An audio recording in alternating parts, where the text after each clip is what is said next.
Bonjour, bonjour, bienvenue sur les oracles de Sandrine, j'espère que vous allez tous très bien.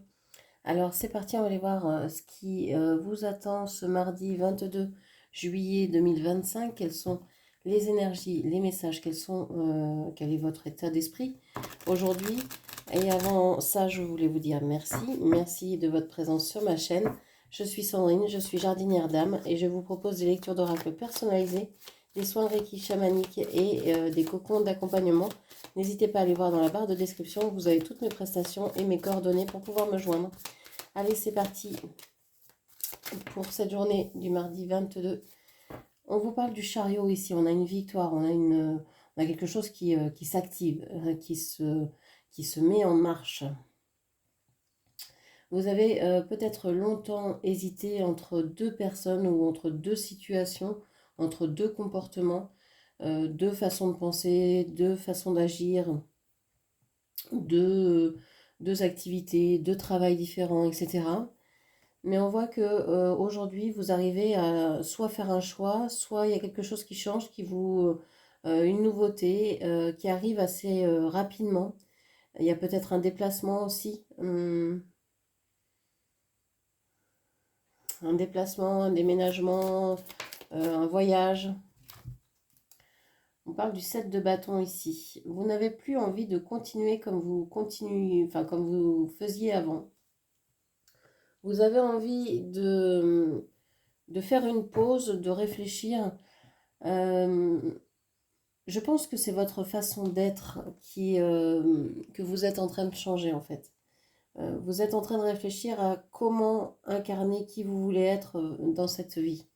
Vous apercevez que vous pouvez être beaucoup de choses, beaucoup euh, vous pouvez incarner beaucoup d'états d'être différents et vous êtes en train de vous demander ce que vous voulez vraiment vibrer, vraiment incarner, vraiment vivre.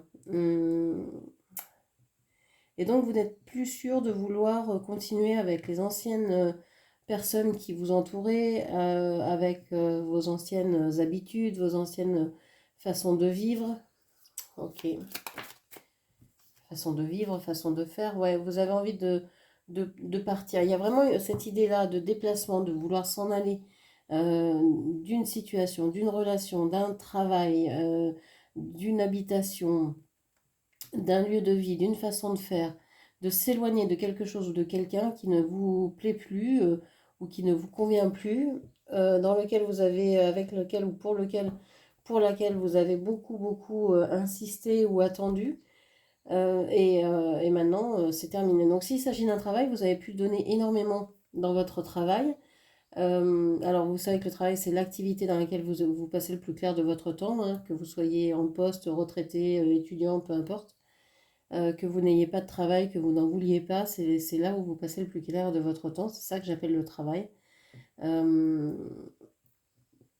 je devrais dire vos occupations, peut-être, ou trouver un autre terme, mais bon, celui-ci me paraît le plus simple. Donc vous avez peut-être œuvré beaucoup, oui, on peut dire œuvré aussi, vous avez peut-être œuvré beaucoup dans dans une tâche, dans un métier, un emploi qui vous était donné. Vous avez peut-être beaucoup forcé pour qu'on vous reconnaisse, pour pour faire votre place, pour montrer que vos idées valaient tout autant que celles des autres, etc. Et puis ça ne marche pas. Donc vous avez décidé de partir. Vous n'avez pas eu la reconnaissance que vous attendiez, vous n'avez pas eu ce que vous escomptiez dans ce travail-là, dans cette occupation-là. Ça peut être la même chose dans une relation. Vous avez beaucoup travaillé dans une relation pour faire en sorte que ça fonctionne. Force est de constater que ça ne fonctionne pas, que vous avez tout essayé, mais que bah, c'est sur pause en ce moment, c'est loin de ce que vous espériez. Donc vous préférez partir, vous préférez vous éloigner, euh, tourner le dos à cette personne, oui, à cette personne, plutôt que de rester et de vouloir batailler sans cesse, quoi.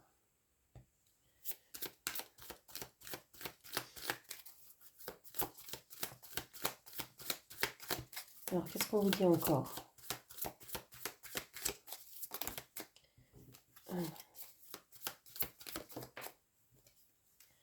On a la carte de la force, mais sur le côté. Ouais, j'ai l'impression que vous n'avez plus envie de forcer. Alors, on a peut-être quelqu'un du signe du lion ici, avec la carte du chariot, on avait peut-être quelqu'un du signe du cancer. On vous dit que vous n'avez plus envie de rien forcer, vous n'avez plus, alors vous vous sentez peut-être fatigué en ce moment émotionnellement, vous vous sentez peut-être fragile au niveau sentimental, vous avez envie ou besoin de vous reconstruire, vous aimeriez trouver un havre de paix, un endroit ou une personne auprès de qui bah, vous réfugier, pouvoir euh, venir dans l'enceinte des bras de quelqu'un pour pouvoir se sentir en sécurité, se sentir voilà, dans une parfaite sécurité, dans une parfaite sérénité. Mais pour l'instant, bah, c'est auprès de vous-même que vous trouvez ce réconfort et c'est bien. Moi, j'ai l'impression que ça vous rend plus forte. Alors, je vais parler comme si vous étiez une femme, vous adaptez mes propos. C'est comme si ça vous rendait plus forte, plus indépendante. Ça vous donne une espèce de rage de vivre, de vaincre, euh, oui, d'être, d'exister, d'incarner, que vous n'auriez pas eu sinon. Ok. Qu'est-ce qu'on vous dit encore? Je pense que vous avez aussi toujours été forte pour les autres et maintenant vous voulez l'être pour vous-même. Il y a une espèce de changement ici. Vous, vous ne désirez plus forcer les choses, forcer le destin, mais vous voulez tenir, vous voulez, je ne sais pas comment dire ça. Hum, Avant, vous pouviez peut-être vous battre pour que les autres obtiennent ce dont ils avaient besoin. Maintenant, vous le faites pour vous-même. Il y a une action qui a été redirigée vers vous avant tout. Parce que vous avez vu que vouloir la réussite pour les autres, bah oui, c'est bien, c'est hyper généreux, mais finalement, quand les autres ont ce qu'ils veulent, il n'y en a pas beaucoup qui pensent à vous, quoi. Donc, vous préférez maintenant vous occuper de vous plutôt que d'aider les autres. Ok. Même si, évidemment, vous pensez toujours aux autres, il y a une idée aussi hein, de vouloir les aider, mais c'est d'abord pour vous en sortir. Vous avez besoin de vous en sortir avant tout. On a ici les amoureux.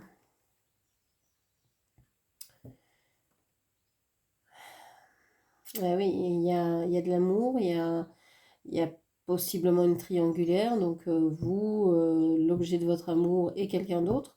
Donc l'objet de votre amour, ça peut être aussi un projet, un travail, une activité, une œuvre à réaliser.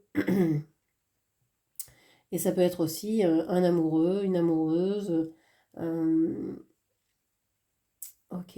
Et ça peut être un amoureux avec une autre personne en face. Ça peut être un amoureux qui a des addictions. Ça peut être un amoureux qui a une énergie qui lui tourne autour, comme, je sais pas, un enfant très possessif, comme une belle-mère très possessive elle aussi, ou des activités qui prennent beaucoup de temps pour votre autre. Vous avez envie d'exprimer de l'amour, vous avez envie de parler d'amour, vous avez envie de raconter. J'ai l'impression qu'il y a une œuvre ici à produire qui serait peut-être bénéfique pour vous et pour tous, qui serait thérapeutique en tout cas pour vous, par rapport à ce que vous avez vécu dans votre vie sentimentale, émotionnelle. Alors ça ne parlera pas à tout le monde, mais peut-être que vous avez besoin de vous raconter, de mettre sur papier votre vécu pour déjà vous apercevoir de ce que vous avez fait, de ce qui vous est arrivé, de comment vous avez réagi, de voir qu'il y a peut-être eu des schémas répétitifs, de voir comment vous avez évolué à chaque fois. Ok.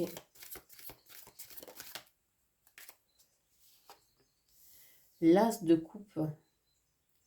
Bon, aujourd'hui, c'est possible que vous tombiez amoureuse. Hein. Alors, c'est pas quelque chose que vous cherchez du tout. C'est pas quelque chose que vous allez provoquer. Mais, mais alors, c'est possible que vous tombiez vraiment amoureuse de quelqu'un aujourd'hui. On a les amoureux, on a l'as de coupe. Alors que vous tombiez amoureuse de quelqu'un ou de quelque chose, hein, vous pouvez découvrir un domaine particulier qui vous plaît, un travail qui vous convient parfaitement. Je sais pas, vous tombez en amour pour une maison, pour un lieu de vie, je sais pas, un animal de compagnie, pour une plante que vous affectionnez particulièrement. Je sais pas, il y a quelque chose comme ça. Vous tombez en amour pour quelqu'un ou pour quelque chose et ça va être comme une révélation aujourd'hui. Euh, ok, le roi de denier. Le roi de denier. Et on vous dit que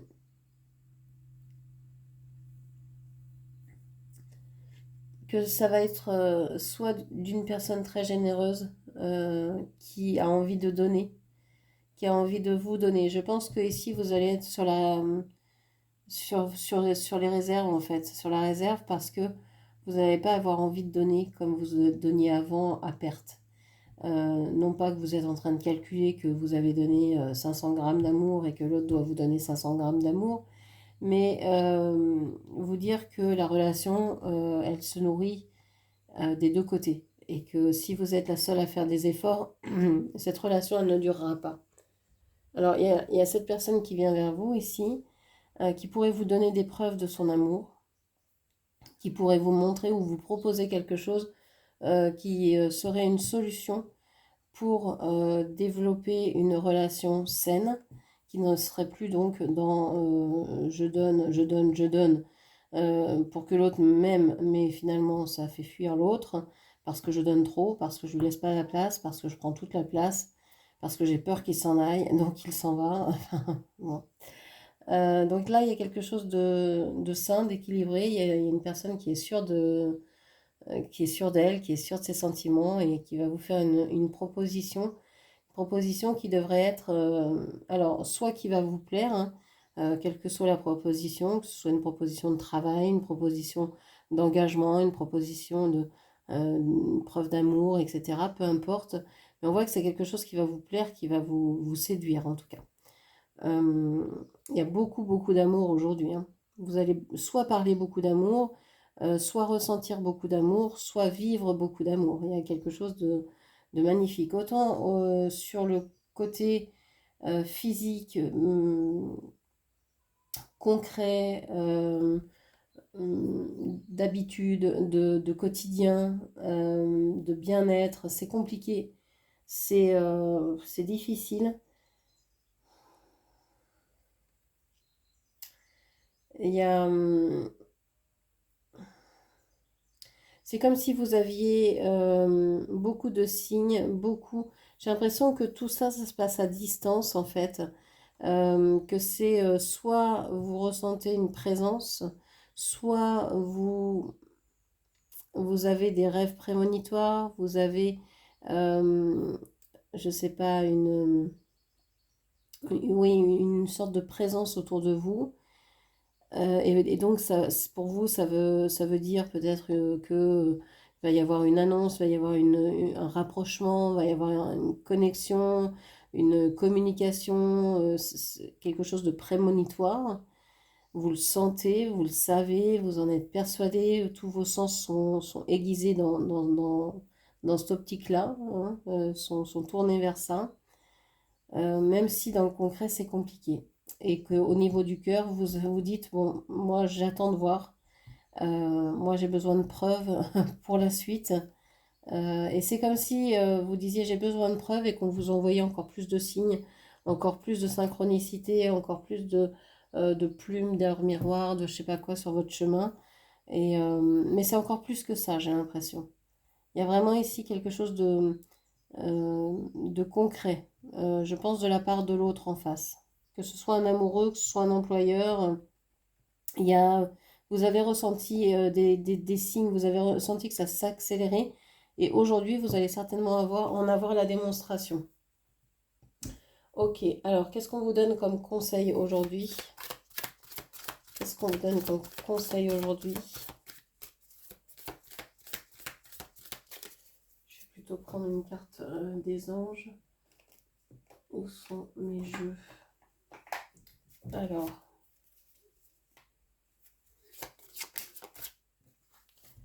on vous parle de la force cosmique et on vous parle de la justice. On vous parle donc de, de l'ange, du maître du chant des cœurs. Donc c'est un ange euh,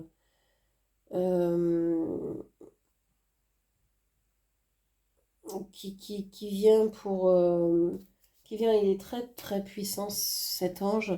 Il arrive donc pour vous apporter des révélations, pour vous faire comprendre certaines choses. C'est la force cosmique, donc c'est quelque chose d'énorme. Moi, j'ai l'impression qu'il y a des dons qui vont se développer, qui vont peut-être apparaître pour certaines personnes, comme si vous alliez avoir des informations qui vont tomber comme ça en vous. On a la carte de la justice ici, la carte de peut-être des signes de la balance. On vous dit que vous avez... il y a une évolution en fait. On vous conseille d'écouter ce que les personnes ont à vous dire. Non pas pour juger, non pas pour répondre, mais pour entendre véritablement et pour accepter l'autre. C'est-à-dire que vous pouvez ne pas être d'accord avec ce qui est dit, mais ce qui est dit montre que l'autre a autant de valeur que vous-même, que votre propre jugement, que vos propres ressentis. Les ressentis de l'autre sont aussi importants que les vôtres. Et ça, vous devez pouvoir les entendre, au moins, même si vous n'êtes pas d'accord. Parce que en écoutant, vous allez peut-être comprendre la position de l'autre, s'il est sincère. Quelle que soit cette personne en face de vous. Et peut-être que vous allez comprendre que bah, vous aviez qu'une vision de la situation et donc que c'était biaisé, etc. Le conseil aujourd'hui, c'est donc d'écouter les personnes qui sont en face de vous, de prêter vraiment attention à ce qu'ils disent, de considérer que ça a autant de valeur que ce que vous pensez et de retrouver un équilibre. On le voit ici, hein, vous emballez pas en fait.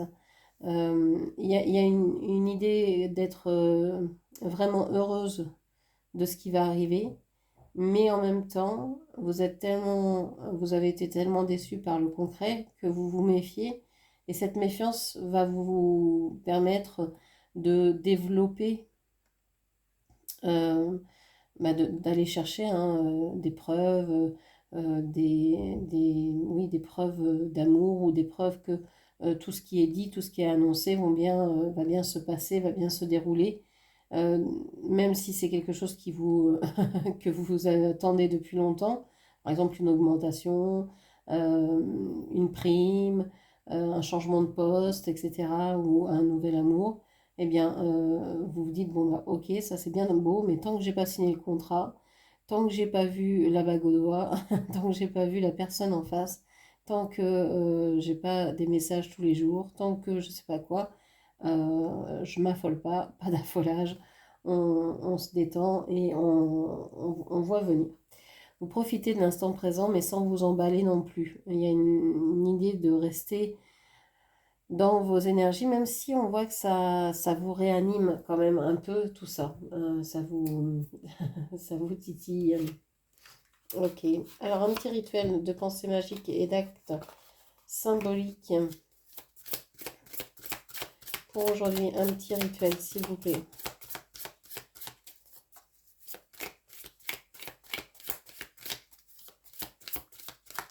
Un petit rituel.